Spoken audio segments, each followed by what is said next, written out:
ok? 1 Coríntios, capítulo 8, do verso 9 ao verso 13. Esse é, então, o nosso texto áureo, o texto da nossa mensagem. Eu espero que minha voz esteja adequada, espero que vocês estejam conseguindo me ouvir bem. 1 Coríntios, capítulo 8, do verso 9 ao 13. Vou começar a leitura. Diz assim o texto. Contudo, tenham cuidado para que o exercício da liberdade de vocês não se torne uma pedra de tropeço para os fracos. Pois, se alguém que tenha consciência fraca viu você, que tem conhecimento, comer num templo de ídolos, não será induzido a comer do que foi sacrificado a ídolos? Assim, esse irmão fraco, por quem Cristo morreu, é destruído por causa do conhecimento que você tem. Quando você peca contra seus irmãos dessa maneira, ferindo a consciência fraca deles, peca contra Cristo. Portanto, se aquilo que eu como leva o meu irmão a pecar, nunca mais comerei carne, para não fazer meu irmão tropeçar. Amém? Bom, vamos orar mais uma vez ao Senhor. Senhor Deus e Pai, Senhor, em nome de Jesus, entramos na Tua presença, Pai, graças ao Teu Filho amado, graças, Senhor, ao nosso Salvador Jesus Cristo. Deus Santo, nós te pedimos que, pelo nome do Teu Filho Jesus, o Senhor possa dar seguimento, dar, Senhor, a direção desse estudo, que o Teu Santo Espírito, ele possa, Senhor, nos dirigir nesse momento, nessa noite. Que seja, Senhor, uma oportunidade para ouvir mais da Tua palavra, que seja uma oportunidade para conhecer mais a Ti. Que Teu Santo Espírito, ele possa, Senhor, acalentar os nossos corações, ele possa conceder, Senhor, transformação, ele possa, Senhor, vivificar-nos, Senhor. Esse é o nosso pedido. Esclarece, Senhor, a Tua mensagem. Revela, Senhor, o conteúdo da Tua palavra, para que nós possamos, Senhor, ser cheios do Teu Espírito, para que possamos crescer em graça. É o que te pedimos, Senhor, em nome de Jesus amado. Amém. Bom, meus irmãos, o texto, então, sendo de 1 Coríntios, capítulo 8, ali do verso 9 ao 13, ela fala um pouco sobre a liberdade, né? Sobre essa questão de direitos e deveres. A gente também tem um pouco disso em 1 Coríntios, capítulo 10, mas eu gosto bastante desse texto, ele me faz refletir sobre essa questão, e eu gostaria que você pensasse junto comigo. O nosso tema proposto é sacrificando a nossa própria liberdade em favor do nosso irmão. E quando a gente pensa em liberdade, né, é um tanto quanto complexo, né? Às vezes é difícil que todos nós pensemos em liberdade da mesma forma, porque nós prezamos muito a liberdade, só que nós a entendemos de maneiras diferentes. Tanto é que alguns entendem que a sua liberdade ela vai até onde começa o direito, né, do próximo, do seu irmão. Outros entendem a noção de liberdade de uma maneira tão ampla que ela não precisa levar em consideração, então, questões como deveres, direitos ou sentimentos do próximo. Dito isso, nós temos que pensar, então, em liberdade não sobre o meu ponto de vista, não sobre o ponto de vista do próximo, mas, sobretudo, qual é o ponto de vista da Bíblia sobre o comportamento. Como nós devemos nos comportar, principalmente uns com os outros. Porque dependendo do nosso comportamento, nós podemos abençoar o irmão, ou como diz o texto, podemos ser pedra de tropeço para ele. E eu acho esse momento bastante importante de pensar sobre esse assunto, porque estamos diante de uma pandemia. Estamos diante de um momento que o século XXI não tinha ainda podido comparar. Quando pensamos nos agravantes das grandes guerras, o século XXI ainda não tinha percebido isso, não tinha vivido isso. Quando vemos também a peste negra, a gripe espanhola, a gente só pode olhar essas questões com a nossa perspectiva olhando para trás. Então, há uma distância entre aquilo que aconteceu e nós que estamos vendo. No entanto, agora nós estamos vivenciando um grande problema, vivenciamos esse período de pandemia. E certo estou que ou essa pandemia vai passar, ou o nosso Senhor Jesus volta antes. Em todo caso, o nome do Senhor é glorificado e nós, povo de Deus, seremos vitoriosos e teremos alegria com o fim dessa pandemia, de uma maneira ou de outra, porque nós entendemos que tudo coopera para o bem daqueles que estão em Cristo Jesus. Amém? Bom, pensando nisso, quando a gente olha para a questão da quarentena, eu creio que, uma vez que esse é um momento sem precedentes, né, dentro do século XXI, um momento inigualável, como será que a igreja, como será que o povo de Cristo ele vai se reorganizar quando a pandemia passar? Se ainda estivermos aqui, né, porque o Senhor não nos chamou, porque o Senhor não voltou, quando estivermos aqui, depois desse momento, como será que nós, enquanto igreja, vamos nos comportar? Perceba que esse é um momento onde muitas pessoas temem pela própria vida. Nós não, porque a morte foi vencida na cruz. Nós cremos que o Senhor Jesus, ele resolveu o problema da morte e isso não é mais uma questão para nós. Nós sabemos que a morte é só uma etapa para estarmos com o nosso Senhor, né? É só o que antecede o grande momento de estarmos com Jesus. Então esse não é um problema para nós. Crente que teme a morte precisa orar um pouquinho mais, precisa ir de joelho, porque se entendemos que o melhor é estar com Cristo, como diz o apóstolo Paulo, que morrer é lucro, não precisamos então temer a morte. Só que nesse momento, muitas pessoas estão temendo a morte.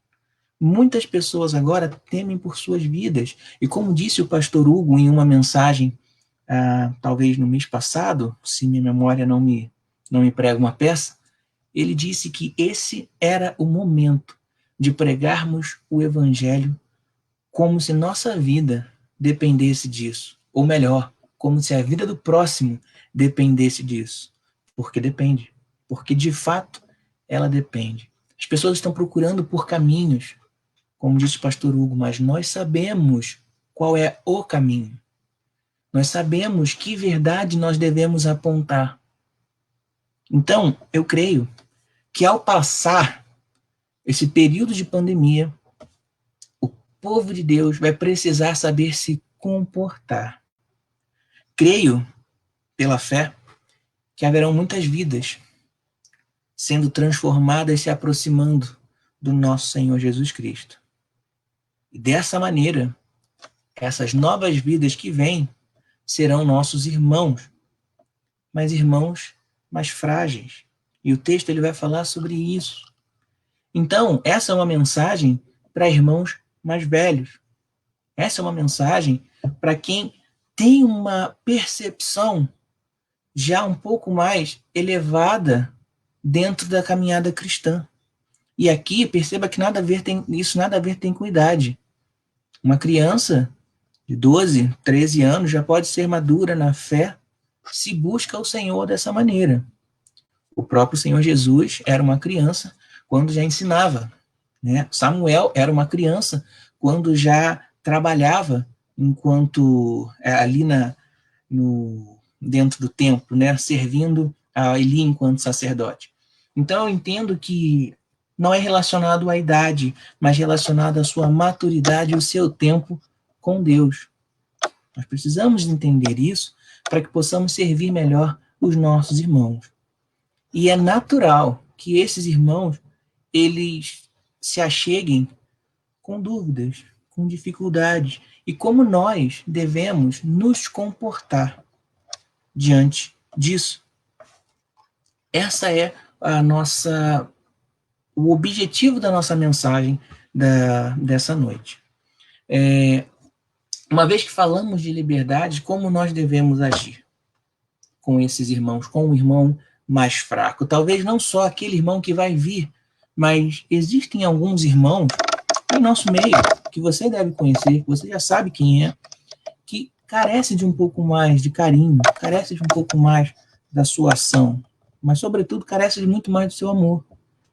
E como você está lidando com ele? Eu gosto da carta de Coríntios para tratar disso, porque ela é uma carta que é justamente para um povo que está passando por dificuldades quando o assunto é comportamento. Ok? Ali em 55 depois de Cristo, é o período onde Paulo está escrevendo essa carta, eu já comentei isso algumas vezes. Ele escreve essa carta porque chegou até ele notícias desagradáveis quanto ao comportamento daquele povo. Então ele escreve para corrigir, ele escreve então para exortar, ele escreve para poder então motivar esse povo, corrigir onde tem que corrigir e motivar para que eles para que eles deem continuidade à sua caminhada cristã. Não é à toa que a gente está a um verso, a um capítulo da analogia de Paulo sobre o corredor, sobre o pugilista, sobre como devemos perseguir a nossa fé, né? Então, dito isso, eu quero que você lembre que a igreja de Corinto, em Corinto, ela passava por um problema de divisão, ok?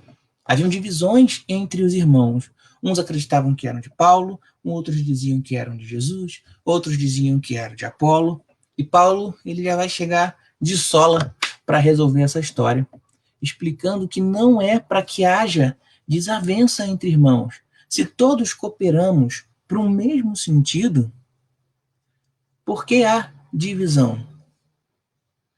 Para que eu vou decidir se o irmão Tiago toca melhor, se o irmão Natan toca melhor? Para que eu tenho que escolher com qual desses dois irmãos eu vou andar?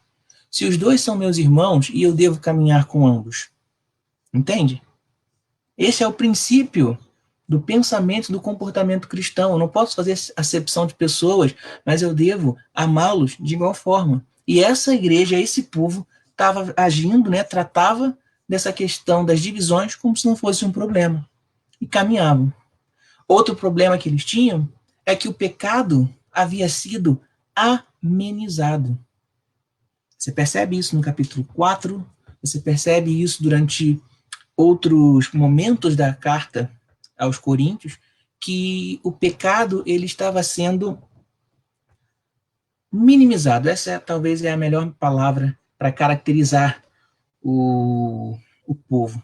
E quando, meus irmãos, nós fazemos um juízo de valores sobre o pecado, de maneira que pareça que o pecado não é tão problemático assim, nós estamos caminhando a passos largos em direção ao precipício. Porque não somos nós quem determinamos se o pecado ele é problema, se o pecado é ruim. É a palavra do nosso Deus. É a palavra do nosso Deus. E como nós vimos já em Romanos capítulo 3, em Romanos capítulo 6, em nossos estudos anteriores, que todos nós pecamos e estamos destituídos da glória de Deus. Carecemos, então, do nosso Senhor e todos nós somos pecadores. E uma igreja e um povo que relativiza o pecado ou tenta arrumar desculpas para ele estar mais próximo do inferno do que do céu. Esse é um assunto perigoso. E a igreja de Corinto, nesse período, não só relativizava o pecado, como orgulhava-se dele. Há um problema de imoralidade entre irmãos dentro daquela igreja. E quando eu digo irmãos, eu não estou dizendo de irmãos de sangue, mas pessoas que se relacionam, que nós chamamos de família da fé. Os irmãos cometiam pecado, às vezes, uns para com os outros. Havia um problema terrível, onde um rapaz ele tinha relações com a madrasta, e orgulhava-se disso. E Paulo, ele acha isso o cúmulo do absurdo. E lembra que ele olha para essa situação à luz das Escrituras. E ele não consegue entender como cristãos se orgulham dos seus pecados. Como pode? No capítulo 7, nós vemos que também há problemas com relação ao casamento.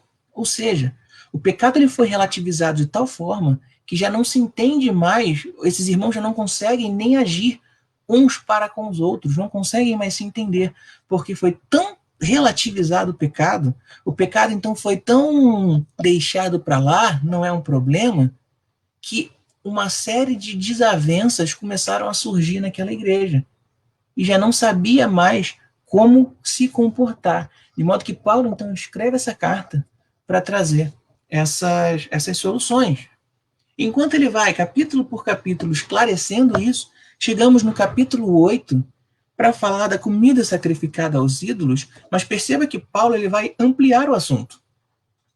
Ele começa realmente o verso 1 do capítulo 8, trazendo essa questão a respeito dos ídolos, da comida sacrificada aos ídolos. Uma pequena questão histórica aqui é que existem aí um certo debate com relação a o que é essa comida sacrificada aos ídolos, o que é essa ida ao templo para comer comida sacrificada aos ídolos, porque duas mensagens aí elas vigoram, que é a primeira é que as pessoas poderiam ir a um templo para comer carne, como nós vamos a um restaurante. E aí o templo, ele não só é pensado como um lugar de adoração pagã, mas também como uma casa, um local. E ali as pessoas iam para poder se alimentar, para poder comer, como se fosse um restaurante, né? E a partir dali, só que o problema é que essas carnes, esse alimento, ele era sacrificado aos ídolos. Essa é uma vertente, essa é uma forma de enxergar o texto. Outra coisa é que quando a comida, outra versão, é que quando a comida, essa comida sacrificada aos ídolos, ela sobrejava, ela já tinha o bastante no templo, essas carnes eram vendidas para mercadores. E aí, por ser uma comida sacrificada aos ídolos, ela era vendida por um preço muito menor. E lembrando que falamos de um momento onde há pobreza intensa, fica-se a pergunta: será que eu posso comer ou não posso comer? E aqui haviam irmãos maduros, ou crentes maduros, com certo grau de caminhada, que já haviam entendido que não era um problema comer comida sacrificada aos ídolos. Pedro chega a essa conclusão quando o Senhor dá um sonho para ele e diz para que ele não chame de impuro aquilo que ele mesmo purificou. Ou quando Deus fala isso, quando Deus dá esse sonho para Pedro, é porque daqui a pouco ele vai precisar pregar o evangelho dentro de uma casa onde as pessoas são gentias, né? Não conhecem a palavra de Deus e não são judeus de herança. Então, o próprio Senhor usa uma analogia de comida, entendendo que aquilo que ele purifica já não pode mais ser chamado de impuro. Então a gente percebe que essa analogia ela também faz sentido com relação à comida, mas o próprio Paulo, em 1 Coríntios, no capítulo 8, ele diz que não há um problema em comer comidas sacrificadas, mas tem um agravante aí. E se o nosso irmão frágil ainda não chegou a essa conclusão e ele se escandaliza com isso? Será que o problema é dele? Será que ele tem que, como dizia lá em casa, vai ter dois problemas dele, de ficar chateado e desficar chateado, como dizia minha mãe. Vai ter dois trabalhos aí. Será que é isso realmente? Será que essa é a maneira como nós devemos nos comportar? Abra comigo em Mateus, no capítulo 22, no verso 34. Mateus, capítulo 22, no verso 34.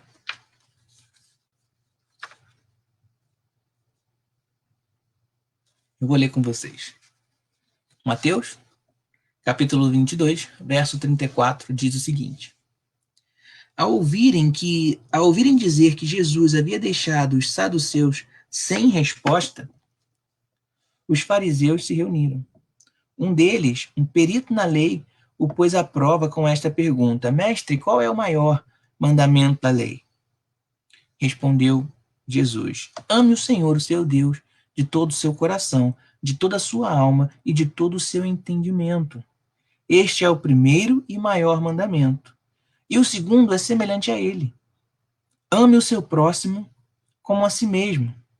Destes dois mandamentos dependem toda a lei e os profetas. Né? Aqui, mais um momento, os saduceus, os fariseus se aproximam do Senhor Jesus para tentar colocá-lo numa armadilha, né? Para fazer com que ele errasse na percepção da lei, mas o Senhor Jesus ele dá uma nova resposta. E aí a gente percebe a importância dessa resposta, porque ele diz que não só amar Deus é tão importante, como amar ao seu próximo. Ele resume os dois mandamentos, os 10 mandamentos, nesses dois, dizendo que todo o resto, ele fala sobre isso, porque se eu não roubo, eu estou amando o meu próximo. Se eu não tomo o nome do nosso Deus em vão, e está aí um mandamento que nós cometemos diariamente, tomar o nome de Deus em vão, se eu não faço isso, eu demonstro que eu amo a Deus. Então, quando a gente pega todos os 10 mandamentos e pensa neles, com certeza a gente vai conseguir enquadrá-los ou entre amar a Deus ou amando ao nosso próximo. E a mensagem de hoje é justamente sobre como agir ao amar o nosso próximo. O verso 9, então, do nosso texto áureo, de 1 Coríntios capítulo 8, ele diz o seguinte: tenham cuidado para que o exercício da liberdade de vocês não se torne uma pedra de tropeço para os fracos. Ou seja, tenha cuidado para que aquilo que você faz não seja um problema para o seu próximo. Perceba que Paulo não utilizou, não classificou esse exercício de liberdade como algo errado em primeira instância. Ele não disse, cuidado com o seu erro, porque você vai levar o seu irmão a errar. Não, ele disse, cuidado com o exercício da sua liberdade para não induzir o seu irmão ao erro. Lembra de João, quando ele fala, quando o próprio Jesus vai falar sobre um caminho mais do que excelente? Isso 1 Coríntios, capítulo 13, mas em João, o próprio Senhor Jesus, ele vai dizer que existe, então, a possibilidade de amarmos os nossos irmãos, ok? E devemos fazê-la com todo o nosso coração, diante de todo o nosso entendimento. E aqui, em 1 Coríntios, no capítulo 8, a gente percebe que Paulo utiliza essa questão da liberdade, não a enquadra como um erro, mas sim como uma ação que pode levar o seu irmão ao erro. E quantas vezes a gente percebe que os nossos comportamentos, se não forem bem explicados, podem levar alguém ao erro, ou podem fazer com que alguém não te entenda. Às vezes eu estou no telefone, eu falo alguma coisa que a Bruna passa, aperta e ela fala, você falou tal palavra? Eu falei, não, eu falei tal palavra. Aí ela, não, é porque eu passei aqui rápido e não entendi o que você falou. Né? Seja o que for, às vezes a gente utiliza, em alguns momentos, muitas são as ações que podem fazer com que a gente não seja bem entendido. E se nós nos preocuparmos com isso, podemos então ser muito mais capazes de abençoar os nossos irmãos. Então, se eu deixo de fazer algo em amor desse irmão, eu com certeza faço a vontade do Pai. Continue lendo comigo, a partir do verso 10. Pois se alguém que tenha consciência fraca vir você, que tem esse conhecimento, comer num templo de ídolos, não será induzido a comer do que foi sacrificado a ídolos? Assim, verso 11, esse irmão fraco por quem Cristo morreu é destruído por causa do conhecimento que você tem. Eu acho essa mensagem muito forte. Por causa, verso 11, assim esse irmão fraco por quem Cristo morreu é destruído por causa do conhecimento que você tem. Uma vez algo muito interessante aconteceu com uma jovem cristã que estava num um grupo de amigos e ela tentava explicar para algumas amigas por que que ela não tomava guaraná na rua. E aí as amigas não conseguiam entender isso. Falaram assim, nossa, é o seu refrigerante favorito, por que que você não bebe o guaraná na rua? E a resposta dela foi o seguinte, o guaraná na rua, quando eu estou, às vezes, numa pizzaria ou em algum lugar e alguém coloca o guaraná num copo descartável, algum copo transparente, o guaraná ele se parece com uma cerveja. E se alguém de longe vê isso, pode pensar que eu, que sou uma pessoa que estou fazendo o meu trabalho na igreja, que sou uma pessoa ativa e estou fazendo algo que eu não deveria.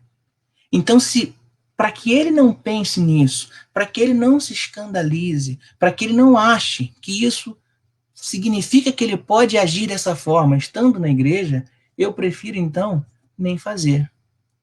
E aí alguma amiga falou: "Nossa, isso é um absurdo, você está abrindo mão de um desejo, de uma vontade sua em favor de quê? De que se alguém talvez passar, vai ver e vai te julgar".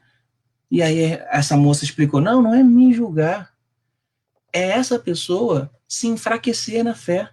Porque ela pode olhar para aquela cerveja e pensar, ah, então eu posso estar bebendo, eu posso estar em qualquer lugar, então, e fazer o que eu quiser, que eu bem entenda, e continuar servindo a Deus. Ou pior, falar, nossa, se aquela varoa, se aquela irmã faz tal coisa, então realmente não faz sentido, não vale a pena estar na igreja, porque todo crente é igual. Já ouviu isso? Então ela tentava explicar isso para as amigas, mas as amigas continuavam interpelando ela, dizendo que isso era um absurdo. Até que um rapaz passou perto e reconheceu a moça e falou assim, ué, você tá tomando cerveja? E aí ela mostrou a latinha do Guaraná e as amigas ficaram de boca aberta, assim, surpresas com o acontecido. Aí ela falou, vocês conseguem perceber agora?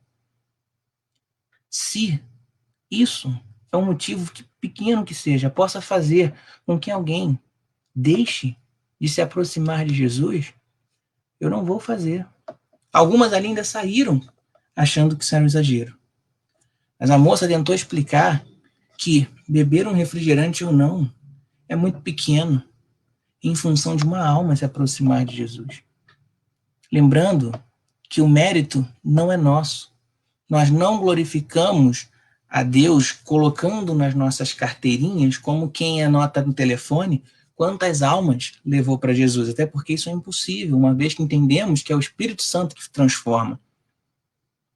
Mas a nossa glória, a nossa alegria, melhor dizendo, está em saber que alguém que caminhava em direção à morte, agora caminha em direção à luz.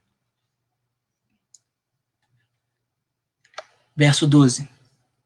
Quando você peca contra seus irmãos dessa maneira, ferindo a consciência fraca deles, você peca contra Cristo.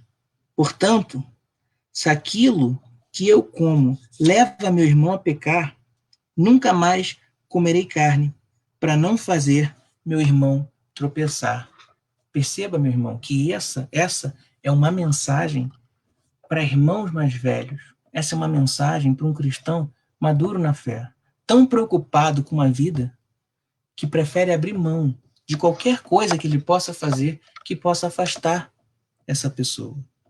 Entenda que nós não estamos falando aqui sobre certo e errado, apesar de Paulo dizer que quando você utiliza a sua liberdade para extrapolar e permitir com que alguém peque, você já está pecando. Mas, sobretudo, nós estamos dizendo que podemos ser melhores em fazer a vontade do nosso Senhor, em servir a Cristo de melhor maneira. Pense no seu irmão que é fraco e não entende como você deve agir diante dele. Uma pessoa que caminha agora na fé, ela está analisando o que você fala, ela está analisando como você se comporta, porque ela entende que ela é fraca e não conhece a Deus. Então, naturalmente, você deve conhecê-la. Você deve conhecer a Deus.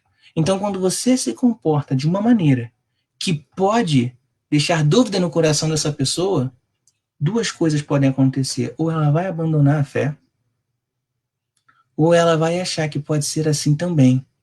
E começa-se um ciclo de maus comportamentos que geram um problema de divisão dentro de uma igreja, que gera uma série de problemas dentro de uma igreja. Há pouco tempo atrás eu conversava com um irmão e ele disse o seguinte para mim: nossa, eu gosto de estar na igreja, mas às vezes é difícil de estar na igreja. Eu, como assim, meu irmão? Aí ele me disse, porque às vezes, quando eu escuto algumas conversas, me deixa tão triste. Quando eu vejo, às vezes, um irmão falando mal do outro, isso me deixa tão triste. Porque eu sei que isso nada tem a ver com Jesus. Então, assim, eu não vejo, isso não me diminui, não me faz deixar de crer em Cristo. Mas eu olho para aquilo e entendo, é por isso que eu demorei tanto para me aproximar de Jesus. Olha que peso. Olha que coisa terrível esse irmão falou. Ele disse, então, que às vezes ele gosta de estar na igreja, mas porque ele percebe um comportamento que não deveria estar ali, entristece o coração e ele entende por que ele demorou tanto para conhecer a Jesus.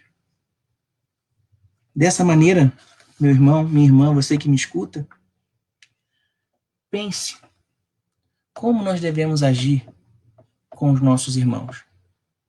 Como podemos fazer para abençoá-los? A preocupação de Paulo, quando ele diz que ele nunca mais vai comer uma carne, e ele não explica se é sacrificado ou não, ele prefere nem mais comer carne. A preocupação dele aqui é não perder nenhuma alma. Perceba que o próximo capítulo, o capítulo 9, depois do verso 13 do capítulo 8, começa com Paulo dizendo o seguinte: não sou livre?